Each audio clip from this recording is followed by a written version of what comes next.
మధురార్చన భక్తి ప్రేక్షకులకు నమస్కారం. శుభలేఖలపై పసుపు ఎందుకు రాస్తారో మీకు తెలుసా అండి?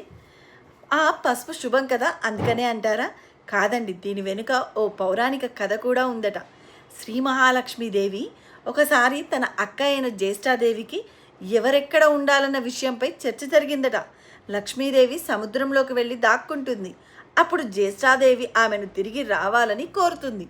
అనంతరం విషయాలు సర్దుబాటు అవ్వగా లక్ష్మీదేవి తాను ఎక్కడ ఉండాలనుకుంటున్నానో స్పష్టంగా చెబుతుందట. ఆమె తెలిపిన వాటిలో పసుపు కూడా ఒకటన్నమాట. అందుకోసమనే మనం వివాహ శుభలేఖలకు, కొత్త వ్యాపార పుస్తకాలకు పసుపు రాయడం వంటి ఆచారాలను, సాంప్రదాయాలను పాటిస్తూ ఉంటాము. ఇలా శ్రీ మహాలక్ష్మికి ఆహ్వానం పలుకుతారు. ఆమెను ఆ విధంగా స్మరించుకోవడం వల్ల లక్ష్మీదేవి కృప అన్ని వేళలా వారిపై ఉంటుందని పురాణాలు చెబుతున్నాయి.